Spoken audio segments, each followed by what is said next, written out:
Good morning students. आज का हमारा टॉपिक है unit 3 aggregate demand and supply, जो पेपर में 12 मार्क्स का आएगा। जिसमें से जो टॉपिक है उसमें से 12 मार्क्स का सिलेबस जो है आपके पेपर में आएगा पूरी इकोनॉमिक्स में से। तो इसमें फर्स्ट कॉन्सेप्ट है व्हाट इज़ एग्रीगेट डिमांड। ये गलती से इसमें ये एग्रीगेट सप्लाई लिख दिया मैंने, यहाँ पे एडी आएगा, ठीक है। एग्रीगेट डिमांड, एग्रीगेट डिमांड का मतलब क्या होता है? एग्रीगेट का मतलब होता है सारी इकोनॉमी की एक साथ कितनी चीज़ों की डिमांड होती है। तो इसका मतलब यही है कि value of value of final goods and services all the sectors are planning to buy at a given level of economy during accounting year। all the sectors का मतलब हमने चैप्टर यूनिट 1 में हमने पढ़ा था कि कितने सेक्टर्स होते हैं इकोनॉमी में। सेक्टर्स तो 4 होते हैं वैसे, एक तो हाउस होल्ड और एक फर्म्स और एक गवर्नमेंट और चौथा होता है रेस्ट ऑफ द वर्ल्ड। लेकिन अभी फ़िलहाल हम ये पढ़ेंगे कि इकोनॉमी में दो ही सेक्टर्स हैं, हाउस होल्ड एंड फर्म्स। तो वो कितनी चीज़ों को डिमांड करते हैं with the given level of income during the accounting year. उनके पास जितने पैसे होते हैं वो उनसे कितनी चीज़ों की डिमांड करते हैं, ठीक है। तो इसमें एग्रीगेट डिमांड का ये मतलब होता है। इसके बाद है components of aggregate demand. Components का मतलब है कि लोग कितनी चीज़ों को कौन सी चीज़ों को खरीदते हैं, कितनी को नहीं, किस तरह की चीज़ों को खरीदते हैं। पहले है प्राइवेट कंजम्पशन एक्सपेंडिचर, जो हम हाउस होल्ड जो चीज़ें खरीदते हैं, हाउस होल्ड का मतलब घरेलू लोग, घर परिवार के लोग, वो कितनी चीज़ें खरीदते हैं। इसके बाद है इन्वेस्टमेंट, मतलब जो फर्म्स हैं, दूसरा सेक्टर कौन सा है, फर्म्स, वो कौन कौन सी चीज़ें खरीदते हैं। सो that is called investment expenditure. Demand in चीज़ों की करते हैं, जैसे मशीनों की या फिर रॉ मटेरियल की, ट्रांसपोर्ट की, ठीक है, और फैक्टर ऑफ प्रोडक्शन की। वो सारी चीज़ें क्या कहलाती हैं, एग्रीगेट डिमांड कहलाती हैं, जो फर्म्स करती हैं जिन चीज़ों की डिमांड। इसके बाद है गवर्नमेंट एक्सपेंडिचर। गवर्नमेंट भी खर्चा करती है, जैसे प्रोड्यूसर्स और हाउस होल्ड्स खर्चा करते हैं वैसे गवर्नमेंट भी खर्चा करती है। गवर्नमेंट की भी डिमांड होती है चीज़ों के लिए। अभी आप लोग देख रहे हो सारा कुछ गवर्नमेंट ही तो मैनेज कर रही है इस समय। तो वो गवर्नमेंट उन किन किन चीज़ों की डिमांड कर रही है, वो दूसरे देशों से हम टेस्टिंग किट्स मंगवा रहे हैं इस तरह से, ठीक है ना। तो बहुत सारी चीज़ें जो हैं गवर्नमेंट भी खरीदती है, तो उन चीज़ों की भी डिमांड होती है। इसके बाद है नेट एक्सपोर्ट्स। नेट एक्सपोर्ट्स में भी अभी अभी मैंने एग्जांपल बताई है आपको, विदेशों से भी हमें चीज़ें खरीदनी पड़ती हैं, विदेशों की चीज़ों के लिए भी हमारी डिमांड होती है। तो दैट इज़ ऑल्सो कॉल्ड, जब हम विदेशों से चीज़ों को खरीदते हैं तो वो क्या होता है, हमारा इम्पोर्ट होता है, ठीक है, इम्पोर्ट। और जब इसी तरह विदेशी लोग हमारे देश की चीज़ें खरीदते हैं तो उसको कहते हैं एक्सपोर्ट। तो दोनों का नेट इफ़ेक्ट जो होगा वो भी एग्रीगेट डिमांड में शामिल किया जाएगा, ठीक है।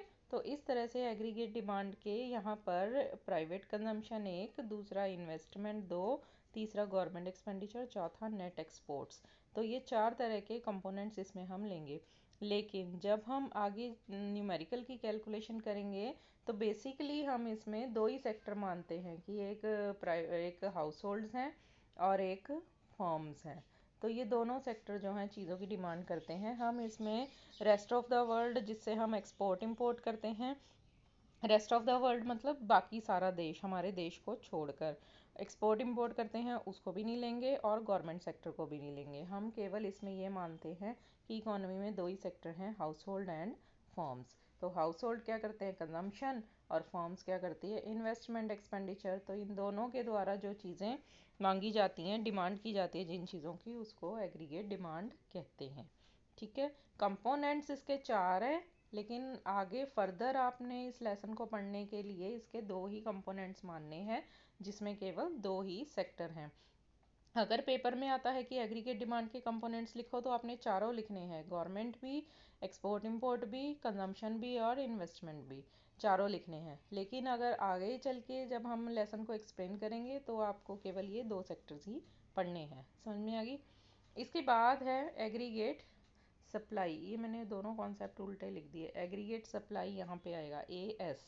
एग्रीगेट सप्लाई का मतलब क्या होता है, money value of final goods and services all the producers planning to supply in the given time period। इसमें एग्रीगेट सप्लाई का मतलब ये होगा कि इकोनॉमी में जितने भी प्रोड्यूसर्स हैं वो कितनी चीज़ों की सप्लाई करने के लिए प्लानिंग कर रहे हैं। समझ में आ गई? उन चीज़ों की मनी वैल्यू, फाइनल गुड्स, इसमें इंटरमीडिएट गुड्स नहीं लेंगे। तो एग्रीगेट सप्लाई का मतलब नेशनल इनकम होता है और इसको वाई से डिनोट करते हैं। ठीक है, इसके बाद है कंपोनेंट्स ऑफ एग्रीगेट सप्लाई। जिस तरह एग्रीगेट डिमांड जो है 4 चीज़ों के लिए की जाती, 4 लोग एग्रीगेट डिमांड करते हैं, उसी तरह एग्रीगेट सप्लाई का क्या मतलब होता है? एग्रीगेट सप्लाई का मतलब होता है जो भी चीज़ें, इसमें दो बातें हैं, एक तो है कंजम्पशन और एक है सेविंग।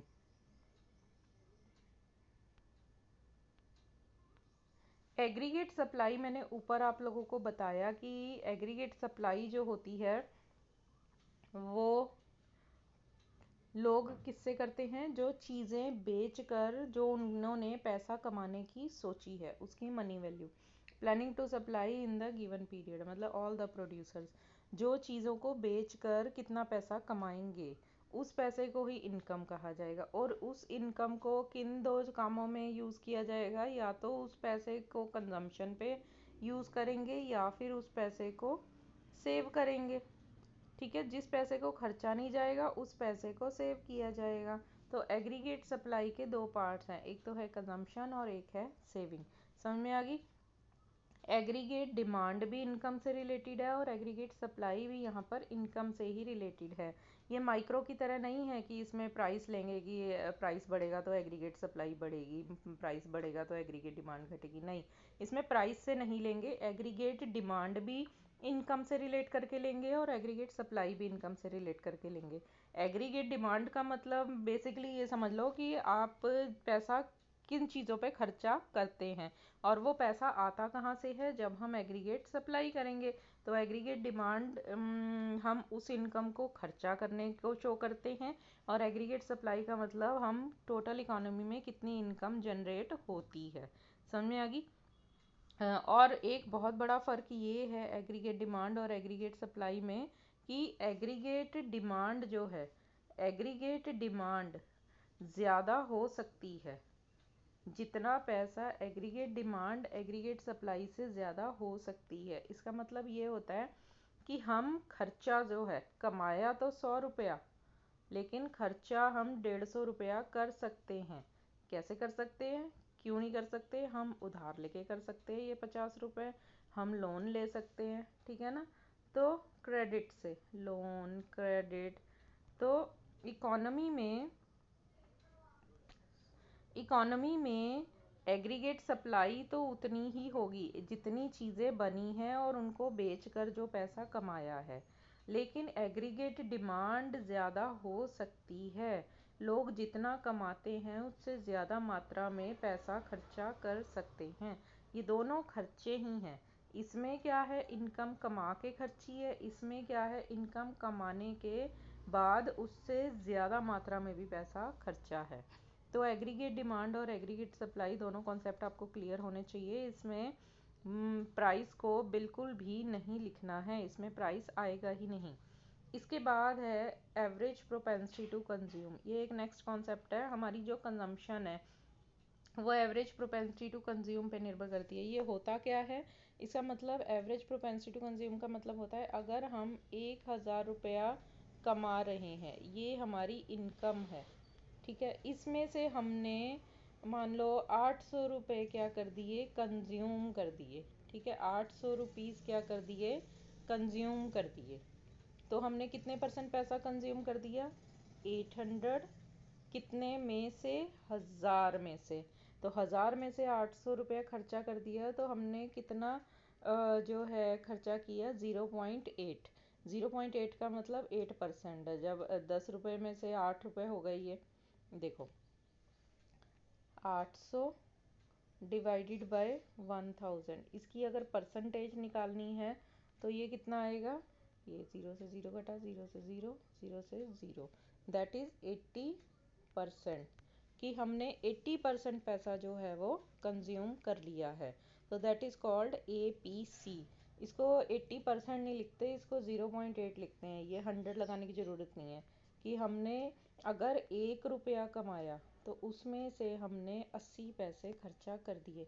0.8 80 पैसे ही होते हैं। देखो, एक रुपये में कितने पैसे हैं? 100 पैसे, और उसमें से 80 पैसे हमने खर्चा कर दिए, तो कितना आएगा? 0.8 ही आएगा ना। ठीक है, तो इसका मतलब ये हुआ कि 1 रुपया अगर कमाया जाता है पूरी इकोनॉमी में, तो उसमें से लोग 80 पैसा जो है वो खर्चा कर देते हैं। तो that is 0.8 APCI। APC average propensity to consume. Propensity का मतलब लोगों की किसी चीज़ पे खर्चा करने की नेचर। इसकी डेफिनेशन लिखनी है, तो that is ratio of consumption to income. इसके बाद है APC is greater than 1। APC एक से ज़्यादा हो सकती है। कमा हम 1 रुपया रहे हैं और लेकिन खर्चा हम कर रहे हैं कितना? 1 रुपया 50 पैसे। So that is our consumption. तो इसमें क्या हो गया? APC हमारी ज़्यादा आएगी ना एक से। देखो कैसे, 150 डिवाइडेड बाय 100। 100 पैसे 150 पैसे। हमने 100 पैसे तो कमाए और खर्चा कितने करे? That is our consumption, that is our income. By income ऐसी कंजम्पशन है।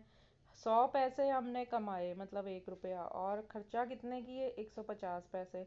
50 पैसे कहाँ से लिए हमने? क्रेडिट, उधार, लोन। ठीक है, तो कितना आएगा इसकी APC कितनी आएगी? 1.5। तो APC can B more than 1 when consumption is more than income। ठीक है, जब हमारी कंजम्पशन इनकम से ज़्यादा होगी तो हमारी APC जो होगी वो 1 से ज़्यादा आएगी। ये क्वेश्चन आ जाता है 1 मार्क्स का, कैन APC भी मोर देन 1। इसके बाद है marginal propensity to consume. Marginal propensity to consume का मतलब है कि हमारी इनकम में अगर बढ़ोतरी हुई है या कमी हुई है, उसके कारण हमारी खर्चे में बढ़ोतरी होगी या कमी होगी, क्या होगा, उसको कैलकुलेट करने के लिए हम मार्जिनल प्रोपेंसिटी टू कंज्यूम करते हैं। जैसे पहले हम 100 रुपये कमा रहे थे, ठीक है, फिर सेकंड लेवल पे हमने कमाने शुरू किए 200 रुपये। ठीक है, और उसके बाद हमारा कंजम्पशन जो है, पहले हम कर रहे थे 80 रुपीज़। नेक्स्ट 200 रुपये बढ़ने पर हमने कंजम्पशन शुरू कर दी 150 रुपीज़ की। अब हमने ये देखना है कि हमारी जो है कंजम्पशन करने की टेंडेंसी इंक्रीज़ हुई है या कम हुई है। देखने में तो लग रहा है कि बढ़ी है, पैसे ज़्यादा बढ़े हैं तो कंजम्पशन भी बढ़ी है, लेकिन देखो इसको मैं दोबारा लिख के बताती हूँ। जैसे हमारी इनकम है 100 से होगी 150, लेकिन हमारी कंजम्पशन जो हुई है वो कितनी हुई है? 80 से हो गई। सॉरी, ये जो इनकम हम लेते हैं, income is 100 to 200 and consumption is 80 to 150।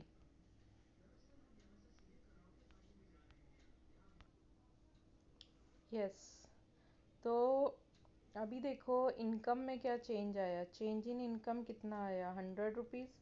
पहले 100 रुपये कमा रहे थे, अब कितने कमा रहे हैं? 200। तो कितना डिफरेंस आया? 100। 200 माइनस 100 इज इक्वल टू 100।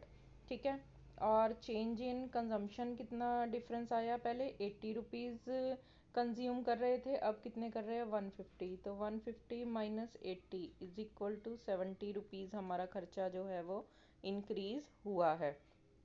तो हमारी मार्जिनल प्रोपेंसिटी टू कंज्यूम कितनी आएगी? 70/100 इज इक्वल टू 0.7। 0.7 का मतलब है हम इनकम के बढ़ने पर हमारा जो खर्चा इंक्रीज़ हुआ है वो 70% हुआ है। ठीक है, so that is marginal propensity to consume, मतलब ratio of change in consumption to change in income. Income के बढ़ने पर कितना खर्चा बढ़ा और इनकम के घटने पर कितना खर्चा घटा। इसके बाद है एवरेज प्रोपेंसिटी टू सेव। ये भी देखो, अगर 100 रुपये कमा रहे हैं उसमें से 80 रुपये हम कंज्यूम कर रहे हैं, 100 रुपये इनकम है और 80 रुपये कंज्यूम कर रहे हैं, तो बचत कितनी हो गई? 20 रुपया। 20 रुपया क्या है? सेविंग। ये सेविंग भी किस में से हुई है, इसी इनकम में से ही सेविंग हुई है।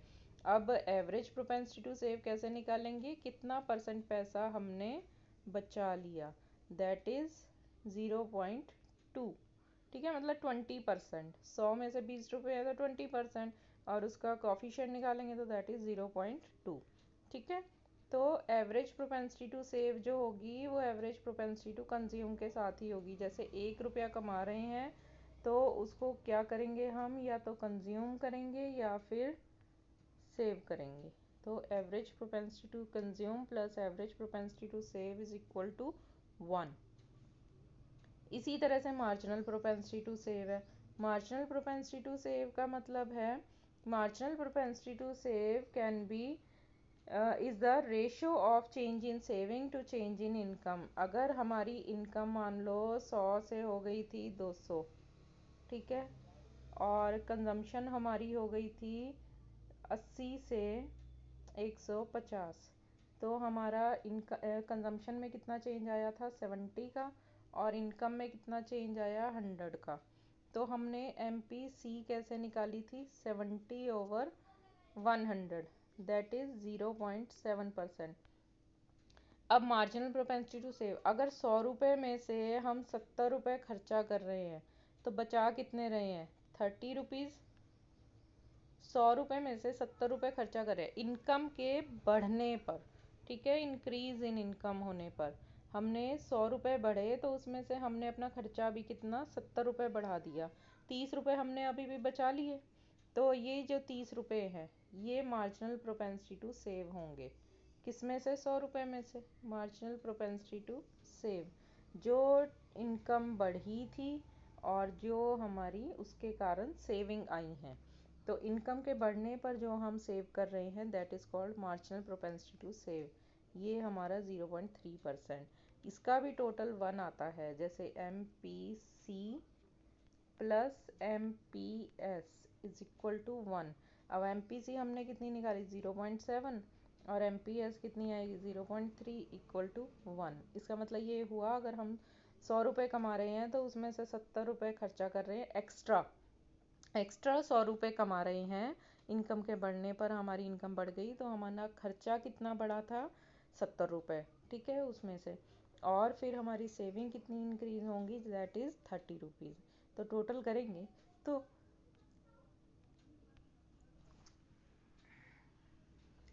करेंगे तो हमारा जो मार्जिनल प्रोपेंसिटी टू सेव है वो और मार्जिनल प्रोपेंसिटी टू कंज्यूम है उसका टोटल 1 आएगा। इसी तरह APC और APS का टोटल भी 1 आएगा। अब हाँ, यहाँ पे एक चीज़ इम्पॉर्टेंट थी, average propensity to save ratio of saving to income. APC can be negative due to dish saving.